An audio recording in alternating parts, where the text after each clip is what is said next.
छाने छाने बदले तोहरो मिजाज रजऊ, नारेबाज रजऊ, जुमलेबाज रजऊ। अरे दिनवा में रैली करेला कोना कोना, आरतिया में रोवेला को रोना के रोना, तोहार नस नस बूझी हौवा दगाबाज रजऊ, नारेबाज रजऊ। वामपंथ से प्रेरित हैं आप और इस चीज को लेकर आप गीत गाती हैं।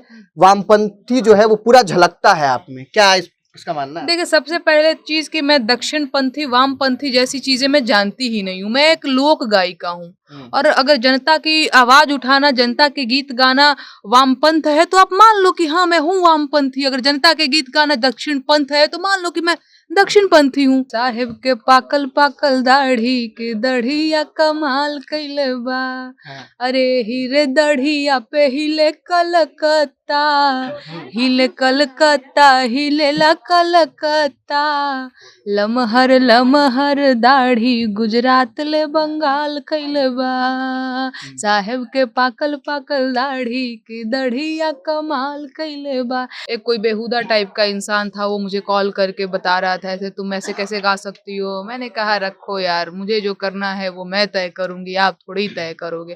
फिर मैंने उसको ब्लॉक कर दिया। पर ज्यादातर नहीं होता, ज्यादातर मेरे कमेंट में लोग भद्दी भद्दी गालियां और गंदी गंदी गालियां देते हैं और बहुत तरह की धमकी देते हैं, पर उसका कोई लोड नहीं है। जो भी सरकार में बैठा हुआ है सवाल तो हम उसी से पूछेंगे और जब जब हम सवाल पूछेंगे उन्हें, क्योंकि भारत एक लोकतांत्रिक देश है तो उनको बुरा नहीं लगना चाहिए बल्कि उस पर काम करना चाहिए, लेकिन इनको बुरा लग जाता है और कभी कभी तो इतना बुरा लग जाता है कि वो FIR वगैरह भी दर्ज करा देते हैं हमारे ऊपर। कोरोना काल से हम वो गाना सुन रहे हैं और अब 2024 का काल आ रहा है, यानी कि चुनाव का काल आ रहा है। चुनाव पर काफी डेंजर जो गाना है वो एक बिहार की रहने वाली जो एक महिला है वो गाती हैं और वो गाना इतना वायरल होता है कि उनके ऊपर जो है FIR दर्ज करा दिया जाता है। अब उनसे हम बातचीत करेंगे। उससे पहले नमस्कार, आप जनता जंक्शन देख रहे हैं और मैं हूं आपके साथ आशुतोष उपाध्याय। देखिए, नेहा सिंह राठौर जी हमारे साथ हैं। मैम, 2024 का लोकसभा नजदीक है, क्या लगता है अब गाना किस तरफ गाइएगा? किस तरफ गाइएगा नहीं, हमेशा मेरे गीत जनता की तरफ से होते हैं और जनता के लिए ही होंगे और आगे भी होंगे। जनता की तरफ से आप गाती हैं जरूर, लेकिन कोई एक वर्ग जो होता है वो तो दुखी हो जाता है ना। अगर मान लीजिए आप किसी का विरोध, जैसे मान लीजिए विरोध नहीं, एक तरीके से जनता का आप प्रश्न जो उनसे पूछती हैं अपने गानों के माध्यम से, लेकिन लोगों को लगता है कि आप बाबा का विरोध कर रही हैं। अब बिहार में आपने जब बिहार में कहा बात तो लोगों को लगा कि नीतीश का विरोध कर रही हैं, ये तो लगता है लोगों को। नहीं, देखिए, जो भी सरकार में बैठा हुआ है सवाल तो हम उसी से पूछेंगे और जब जब हम सवाल पूछेंगे उन्हें, क्योंकि भारत एक लोकतांत्रिक देश है तो उनको बुरा नहीं लगना चाहिए बल्कि उस पर काम करना चाहिए, लेकिन इनको बुरा लग जाता है और कभी कभी तो इतना बुरा लग जाता है कि वो FIR वगैरह भी दर्ज करा देते हैं हमारे ऊपर।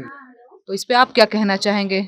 हम कुछ नहीं कहेंगे, अभी हम बताने आए हैं, इसीलिए पूछने आए हैं, उसके बाद बताएंगे। अलग अलग मंचों से आप नेताजी लोग को जो है कटघरे में ले लेती हैं, ठीक है? नेताजी लोग की तरफ से या फिर उनके कुछ ऐसे चमचे होते होंगे, चमचे बिलचे होते हैं सभी नेताजी लोग का फोन वोन कभी आया है कि ऐसा गाना आप गा रही हैं, ऐसा गीत गा रही हैं? पता नहीं क्यों मुझे बहुत सारे इस तरीके के कॉल्स नहीं आए हैं, लेकिन एक बार ऐसा हुआ था, एक ही बार मुझे लगता है हुआ है, 1-2 बार। एक कोई बेहुदा टाइप का इंसान था, वो मुझे कॉल करके बता रहा था ऐसे तुम ऐसे कैसे गा सकती हो। मैंने कहा रखो यार, मुझे जो करना है वो मैं तय करूंगी, आप थोड़ी तय करोगे। फिर मैंने उसको ब्लॉक कर दिया। पर ज्यादातर नहीं होता, ज्यादातर मेरे कमेंट में लोग भद्दी भद्दी गालियां और गंदी गंदी गालियां देते हैं और बहुत तरह की धमकी देते हैं, पर उसका कोई लोड नहीं है।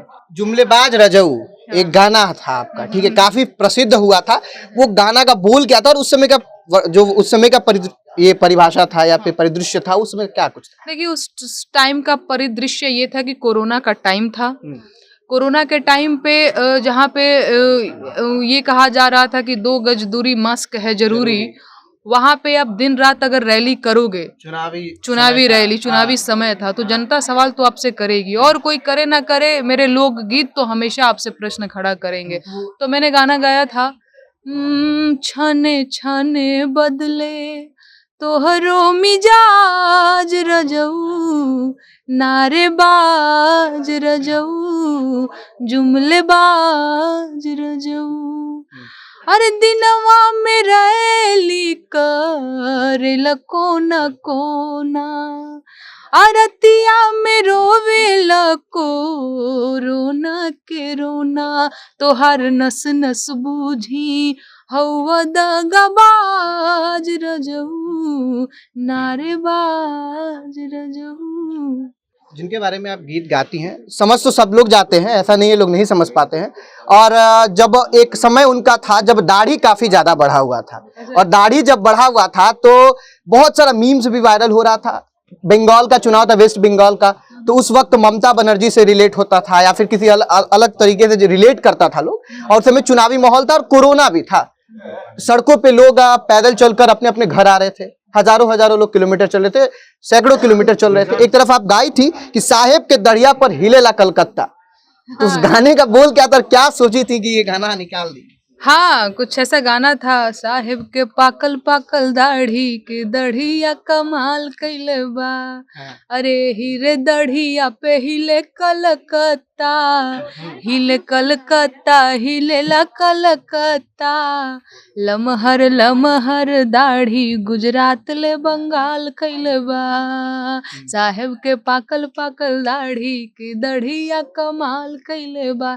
एक बात और कहें हम आपसे, हम बहुत थके हुए हैं महाराज, हमसे गीत अगर आप गवाएंगे ना तो हम अच्छे से नहीं गा पाएंगे, फिर लोगों को लगेगा देखो ये अच्छे से नहीं गा रही है। ऐसा बिल्कुल नहीं है, लोग आपके वास्तविक जो आपका कला है ना उसको भली भांति जानते हैं, तो उतना बताने का जरूरत नहीं है। नेहा सिंह राठौर कौन है सब जानता है। हाँ, एक चीज और है कि वर्तमान बिहार का जो परिदृश्य है, लोग ये कहते हैं कि बिहार में लूट हत्या बलात्कार काफी बढ़ गया है, जंगल राज आ गया है। नेहा सिंह राठौर ने जितना गीत जो है वो अन्य सरकारों के मुकाबले गाया, चाहे वो योगी के मॉडल पे हो या फिर मोदी जी के मॉडल पे हो, चाहे किसी चीज पे हो, उतना बिहार के बारे में नहीं गाया। लेकिन बिहार के बारे में जब गाया तो बवाल हो गया, और जो आपके विरोधी हुआ करते थे वो भी स्टेटस में लगा के कहते थे कि अब बिहार में बतावा का बा। तो क्या लगता है नेहा जी? ये सब देखो इन लोगों की बदमाशियां हैं, कहीं की भी सरकार है वो मेरे गीत से नाराज ही हो जाती है, ठीक है। अभी जब मैंने बिहार में काबा गाया था, जब एनडीए की सरकार थी, तब तो लग रहा था इन लोगों को कि मैं भाजपा के विरोध में गा रही हूँ। अभी भाजपा नहीं है तो लग रहा है कि भाजपा की तरफ से गा रही हूँ, मतलब कुछ भी। अरे भाई, मैं जहाँ पे सरकार है तो मैं सवाल तो उसी से पूछूंगी ना। तो अभी नीतीश कुमार जी की सरकार है तो मैं उनसे सवाल पूछ रही हूँ। अब जिनको बुरा लगता है, जिनको बवाल काटना है, कई बार तो छोट भैया लोग अपने इमेज चमकाने के लिए मेरे ऊपर एफआईआर दर्ज कर देते ताकि आप जैसे मीडिया लोग जाके उनका इंटरव्यू करें और ये सारी चीजें। उसका कोई लोड नहीं है, मुझे पता है मैं क्या कर रही हूँ और मैं बहुत कॉन्फिडेंट हूँ अपने काम को लेकर के। जिसको जो करना है करे, मैं अपना काम कंटिन्यू। प्रश्न, आप पर आरोप लगता है, लोग कहता है कि वामपंथी हैं, वामपंथ से प्रेरित हैं आप, और इस चीज को लेकर आप गीत गाती हैं, वामपंथी जो है वो पूरा झलकता है आप में, क्या इसका मानना है? देखिए, सबसे पहले चीज कि मैं दक्षिणपंथी वामपंथी जैसी चीजें मैं जानती ही नहीं हूँ। मैं एक लोक गायिका हूँ, और अगर जनता की आवाज उठाना, जनता के गीत गाना वामपंथ है तो आप मान लो कि हाँ मैं हूँ वामपंथी। अगर जनता के गीत गाना दक्षिणपंथ है तो मान लो कि मैं दक्षिणपंथी हूँ। So simple. हाँ, मेरा किसी पॉलिटिकल कोई मेरा कनेक्शन नहीं है कि मैं इधर की हूँ, मैं उधर की हूँ, मैं इस पार्टी की हूँ, उस पार्टी की हूँ। मैं किसी भी पार्टी से नहीं जुड़ी हूँ महाराज, और यहाँ पे मुझे बहुत प्यार मिला। चलिए, नेहा सिंह राठौर जी थी, और इनका साफ कहना है कि अगर आप हमें गीत के माध्यम से वामपंथी मानते हैं, दक्षिणपंथी मानते हैं, कुछ भी मानिए, लेकिन गीत गाएंगे और जो आम जनता है उनका प्रश्न सरकारों से पूछते रहेंगे। फिलहाल आपका क्या कहना है कमेंट बॉक्स में लिखकर जरूर बताइएगा। आप देख रहे थे जनता जंक्शन। धन्यवाद।